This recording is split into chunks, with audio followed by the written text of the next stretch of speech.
अस्सलाम वालेकुम, मैं हूं जावेद फारूकी। पाकिस्तान की सियासत के हवाले से आज का दिन इस लिहाज से बहुत ही इम्पोर्टेंट है कि आज एक हड़ताल की कॉल थी, महंगाई के ख़िलाफ़ हड़ताल की कॉल। ये हड़ताल की कॉल किसने दी थी और ये इतनी अहमियत इसकी क्या है कि यानी वैसे तो बज़ाहिर इसको कोई ज़्यादा आपके मीडिया के ऊपर ज़्यादा अहमियत नहीं दी गई, ज़्यादा कवरेज नहीं हुई, लेकिन ये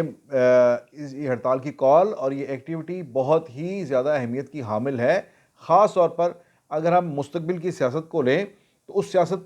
के अंदर आज की इस हड़ताल का बहुत ज़्यादा अमल दखल होगा। ये कैसे होगा और ये हड़ताल की कॉल ये किसने दी और वो क्यों अहम है, इस हवाले से आज की इस नशिस्त में बात करेंगे। इससे पहले गुजारिश है कि मेरा चैनल सब्सक्राइब कीजिए और लाइक और शेयर कीजिए। जनाब, आज हड़ताल की कॉल दी थी तहरीक लब्बैक पाकिस्तान ने, टीएलपी जिसे कहते हैं, उर्फ़ आम में टीएलपी, यानी शॉर्ट फॉर्म में जो नाम होता है वो ज़रा उसको ज़्यादा पॉपुलैरिटी मिल जाती है, ईज़िली वो लोगों की ज़ुबान पर आ जाता है। तो टीएलपी ने ये हड़ताल की कॉल दी थी। अल्लामा ख़ादम हुसैन रिज़वी मरहूम की ये पार्टी तहरीक लब्बैक पाकिस्तान, इसकी उठान तो हुई थी ख़त्म नबूवत के इशू पर, लेकिन अल्लामा साहब की वफ़ात के बाद ख़ास तौर पर उनके साहबज़ादे साद रिज़वी ने इसको जिस तरह से वो लेकर आगे बढ़ रहे हैं, तो ये एक पार्टी जो है, ये एक दीनी मज़हबी पार्टी के साथ साथ एक अपने एक सियासी एजेंडे वाली पार्टी के तौर पर भी सामने आ रही है। और सियासी एजेंडा इनका किस हद तक है ये एक अलग बात है, लेकिन जो ताकत के मराकज़ हैं वहाँ पर इसको बहुत इम्पोर्टेंस दी जा रही है, तहरीक लब्बैक को। और उसकी बुनियादी वजह ये भी है कि अल्लामा ख़ादम हुसैन रिज़वी साहब, जो उनका जो अंदाज़ था, जो उनका जो बयानिया था और ख़त्म नबूवत के हवाले से ख़ास तौर पर, और जिस तरह से उनका एक वालिहाना अंदाज़ था ख़त्म नबूवत के हवाले से, और जो नबी करीम सल्लल्लाहु अलैहि वसल्लम के साथ उनका इश्क, उनकी मोहब्बत, इस हवाले से जो उनका एक अंदाज़ था वो हमारे यहाँ उलमाए दीन के अंदर वो बहुत पुराना था, जिसे उन्होंने रिवाइव किया। अच्छा, उसके अंदर कुछ उनका अपना स्टाइल भी था, देसी स्टाइल था, जिसको वो अपने तौर पर पेश करते थे। कुछ लोग उसके नाक़िद भी थे कि ये इनका स्टाइल जो है वो उनके लिए उसमें कई काबिल एतराज़ बातें होती थी, लेकिन ज़्यादातर जो उनका अंदाज़ था वो पसंद किया जाता था। और चूँकि एक अवामी स्टाइल था, जैसे आम गली मोहल्ले की मस्जिदों के अंदर आइम्मा कराम जिस तरह से वो इन दीनी इश्यूज़ के ऊपर आम फ़हम अंदाज़ से जिस तरह से चीज़ों को बयान करते हैं, यही ख़ादम रिज़वी साहब का एक उनका ख़ासा था। सो गोया मुख्तसरन ये कि वो एक पॉपुलर दीनी रहनुमा के तौर पर उभरे, और उन्होंने उसके बाद जिस तरह से हुकूमतों को भी टफ़ टाइम दिया और धरने भी तवील किए, उससे एक पॉपुलैरिटी का एक ख़ास ग्राफ उन्होंने हासिल किया, जो आगे चलकर उनकी वफ़ात के बाद अब जो है वो सियासी तौर पर उसे ट्रांसलेट करने के लिए उनके साहबज़ादे साद रिज़वी कोशिश कर रहे हैं। और अब देखने में ये आता है कि हर इलेक्शन में वो अपने उम्मीदवार खड़े करते हैं, और उनका पूरे पाकिस्तान के अंदर एक ठीक-ठाक नेटवर्क जो है वो बन चुका है। आज उन्होंने पाकिस्तान के अंदर जो महंगाई तेज़ी से बढ़ रही है, इस पर उन्होंने हड़ताल की कॉल दी थी। अच्छा, अब ये हड़ताल की कॉल उन्होंने क्यों दी और ये बाकी पार्टीज़ को क्यों नहीं, ये बात इसका आइडिया क्यों नहीं आया, या वो बातें तो कर रही हैं लेकिन अमली तौर पर कुछ नहीं कर रही। देखें, सबसे बड़ी इस वक्त तो मौजूदा हुकूमत की पीडीएम की हुकूमत जो है, इसकी अपोजिशन है इमरान खान साहब। तो इमरान खान साहब जो हैं, उन्होंने अपनी पार्टी का अपने स्टाइल से एक एजिटेशन, एहतजाज या जो भी है वो उन्होंने शुरू कर रखा है, जिसपे उन्होंने जेल भरो तहरीक भी हाल ही में उन्होंने शुरू की, जिससे आम तौर पर कोई इतनी ज़्यादा पजीराई इस लिहाज से नहीं मिल सकी कि ज़्यादा उसके लतीफ़े ही बने हैं कि लोग गिरफ्तारी कितने लोगों ने देनी थी और कितने पकड़े गए हैं, कितने लोगों ने दी, कितने लोगों ने नहीं दी, और जिन्होंने दी उनके ऊपर क्या बीत रही है, और वो एक ही रात में किस तरह से दौड़ें लगी हुई हैं अदालतों के अंदर ज़मानतें लेने के लिए। वो एक अलग एक मजाक बन गया जेल भरो तहरीक जो थी।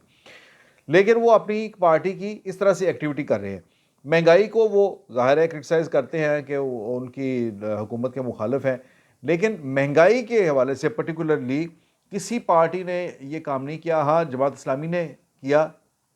और उन्होंने एक सिराजुल हक साहब ने एक रैली निकाली लाहौर से, महंगाई के ख़िलाफ़ निकाली। लेकिन ये एक कदम आगे बढ़कर साद रिजवी ने हड़ताल की कॉल दी और वो हड़ताल की कॉल जो मैं बात अब भी जो कहने जा रहा हूँ और जो करने जा रहा हूँ वो ये है कि हड़ताल की कॉल कितनी कामयाब थी, कितनी कामयाब नहीं थी, मैं इससे ज़्यादा अहमियत नहीं देता। लेकिन मैं ये समझता हूँ कि अवामी इशू के ऊपर एक ही पार्टी है जिसने हड़ताल की कॉल दी। अच्छा, वो है तहरीक लबैक पाकिस्तान। ये महंगाई एक ऐसा इशू है जो डायरेक्टली आम आदमी के साथ जुड़ा हुआ है। यानी एक बिल्कुल गली में ख्वाजा फरोश से लेकर जो बड़े से बड़ा सरकारी अफसर जो है वो भी, अगर वो सरकारी अफसर भी अगर वो अपनी ही आमदनी अपने ज़राए आमदन के अंदर ही रहता है, हक हलाल की कमाई जो उसकी तनख्वाह है उसके अंदर ही अगर रहता है, तो उसके लिए भी महंगाई मैं समझता हूँ कि एक मसला है इस वक्त। कि आपके मुल्क में इस वक्त तकरीबन 45 से 50% है जो महंगाई की शरह, जो जो इदारे बताते हैं, जो आपके शुमारियात का इदारा बताता है या आपके मालियाती इदारे बताते हैं। लेकिन दर हकीकत ये इससे कहीं ज़्यादा है, यानी आलमोस्ट डबल हो चुके हैं रेट्स पिछले 8-10 माह के अंदर। सो ये एक डायरेक्टली मैं जो कहना चाह रहा हूँ वो ये कि हर आदमी के साथ, हर शहरी के साथ डायरेक्टली ये जुड़ा हुआ मसला है और इसके ऊपर उन्होंने हाथ रखा है और इस दुखती रग के ऊपर तहरीक लब्बैक ने हाथ रखा और हड़ताल की कॉल थी। उसमें आज सारा दिन ये चलती रही खबरें कि किस जगह पर कितनी कामयाबी हुई है, कितनी नहीं कामयाबी हुई, कहाँ पर लोगों ने खुद ही जो है अपनी दुकानें बंद की, शटर डाउन किया और किस जगह पर टीएलपी के कारकुनों ने आगे बढ़कर जिस जैसे बाज़ औक़ात पॉलिटिकल पार्टीज़ करती हैं और दूसरी पार्टीज़ करती हैं, वो ज़बरदस्ती दुकानें बंद करवाईं। ख़ैर मैं जैसे ये कह रहा हूँ कि ये एक अलग इशू है कि उन्होंने क्या डंडे के ज़ोर पर दुकानें बंद करवाईं या उनकी कॉल पर लोगों ने लब्बैक कहा, ये एक अलग चीज़ है। मैं तो ये कहना चाह रहा हूँ कि यानी उन्होंने एक एक प्योरली एक अवामी जो इशू है उसके ऊपर उन्होंने आज हड़ताल की कॉल दी और ये बड़ी जिसे कहें कि ये सियासी कार्ड है उनका। और ये सियासी कार्ड एक ऐसे वक्त में उन्होंने खेला है जब आइंदा इंतखाबात जो है वो इसी साल के अंदर इंतखाबात है और फरवरी गुजर गया, पीछे रह गए कोई 6-7 माह 8 माह रह गए हैं, उसके बाद अक्टूबर में इलेक्शन है। तो इलेक्शन से पहले उन्होंने अपनी एक्टिविटी जो है ये शुरू कर दी है। तहरीक लब्बैक पाकिस्तान, मैं ये समझता हूँ कि अब इसको इतना सिंपल नहीं लेना चाहिए कि ये सिर्फ एक दीनी पार्टी है। मुझे इसके अंदर मुस्तकबिल के अंदर ये एस्टेब्लिशमेंट की नई एक दीनी जमातों के अंदर एक नई पार्टनर पार्टी नज़र आ रही है। पाकिस्तान की सियासत में अगर आप इसको देखें, हिस्ट्री भी देखें, तो पाकिस्तान के अंदर में जो दीनी जमातें हैं वो हमेशा कोई ना कोई एक ग्रुप, कोई एक पार्टी या कोई एक अलायंस इस तरह से बनकर एस्टेब्लिशमेंट का उसके अंदर हमेशा रोल रहा है इन्हें इकट्ठा करने में, क्योंकि एक ख़ास इनका एक वोट बैंक है, एक मखसूस तादाद में एक वोट बैंक है जो हुकूमत साजी में, जो पार्लियामेंट के अंदर है, जो भी ताकत का तवाज़न है उसको बनाने बिगाड़ने में उनका एक रोल बन जाता है। ये आप पार्लियामेंट की बात कर लें या आम नीचे हलकों की बात कर लें, यानी हल्के की सियासत जो है वहाँ पर भी जो दीनी जमातें हैं उनका एक ख़ास वोट बैंक है जिसको अगर वो किसी भी पलड़े में डाल दे तो वो उसको एक फ़ायदा हो जाता है और वाज़ेह तौर पर वो जो है वो इलेक्शन का नक्शा जो है वो चेंज हो जाता है। माजी में हमने हमेशा देखा है कि जैसे एमएमए बनी थी 2002 में, परवेज़ मुशर्रफ जब आए थे तो उन्होंने पीपल्स पार्टी और मुस्लिम लीग नून को आउट करने के लिए तीसरी फोर्स के तौर पर एमएमए को खड़ा किया था। एक तरफ क्यू लीग उन्होंने बनाई, दूसरी तरफ एमएमए को उन्होंने इनकरेज किया था और तमाम ये दीनी जमातें जो थीं इनके लिए हम ये तो नहीं कहेंगे कि उन्होंने बैठकर जिस तरह से क्यू लीग डायरेक्टली जिस तरह से फ़ौज की छतरी की तरह बनी थी उस तरह से एमएमए उस तरह से नहीं बनी थी, लेकिन वो उसका पूरा अरेंजमेंट ये नज़र आता था कि ये इस एक खला को पूरा करने के लिए ये इन तमाम लोगों को इकट्ठा किया जा रहा है और बड़े वाज़ेह तौर पर उनके इख्तलाफात थे जमात इस्लामी के जेयूआई के साथ और जेयूपी के साथ और जमीयत अहले हदीस ये सियासी तौर पर कभी भी इकट्ठे नहीं रहे, लेकिन उस वक्त इकट्ठे हो गए। बहुत से उन्होंने इख्तलाफात बाला ताक रखे और जो मुश्तरकात थी उनके ऊपर, मिनिमम कॉमन एजेंडे के ऊपर वो इकट्ठे हो गए और उन्होंने एमएमए बनाई। यानी कहने का मतलब यह है कि हर दौर में दीनी जमातें जो हैं उनकी इस्टैब्लिशमेंट को ज़रूरत रही है। अब सूरत हाल ये है, अच्छा उसके बाद फिर जब पीपल्स पार्टी की हुकूमत बनी तो उस वक्त आप सबको याद होगा कि इमरान खान के साथ जो इनके दूसरे सियासी भाई थे वो मौलाना ताहिरुल कादरी साहब थे। तो वो भी, उसमें भी एक मजहबी पार्टी जो थी, दीनी पार्टी, पॉलिटिकल कम दीनी पार्टी, वो उस पार्टी को भी साथ लिया गया था और उनके साथ मिलकर ये उस वक्त की जो पार्लियामेंट थी उसके अंदर और उस वक्त की हुकूमत को टाइट करने के लिए उनका कंधा जो था वो मैसर था। लेकिन उसके बाद जब ताहिरुल कादरी साहब चले गए तो बरेलवी मकतबा फ़िक्र से कोई और सियासी पार्टी इस तरह से नहीं थी। जेयूपी भी बुरे हालात पे है और उसकी भी कोई ऐसी ऑन ग्राउंड उसकी कोई पोजीशन नहीं है कि वो कोई ऐसा फैसला कुन किसी जगह पर कोई ऐसा अपना किरदार अदा कर सके कि जो फ़र्क डाल सके मुल्क की सियासत के अंदर। इसमें अब बरेलवी मकतबा फ़िक्र जो है वो चूँकि सबसे बड़ा है तकरीबन पाकिस्तान के अंदर, जो सुन्नियों जो मकतबा फ़िक्र है, मकातबे फ़िक्र हैं, सुन्नी मकातबे फ़िक्र में सबसे बड़ा चंक जो है वो बरेलवी मकतबा फ़िक्र का है। तो बरेलवी मकतबा फ़िक्र जेयूपी के मौलाना नूरानी की डेथ के बाद, मौलाना नियाज़ी की डेथ के बाद उसका एक जब ज़वाल आया सुन्नी बरेलवी सियासत के ऊपर, तो उसके बाद मौलाना ताहिरुल कादरी साहब की पार्टी का एक राइज़ था। अब ताहिरुल कादरी साहब ने भी इस बात से इनकार कर दिया कि अब वो मज़ीद इस पॉलिटिक्स का हिस्सा नहीं बनना चाहते। तो ये इस खला को खादम रिजवी साहब की पार्टी के साथ पुर किया जा रहा है और ये एक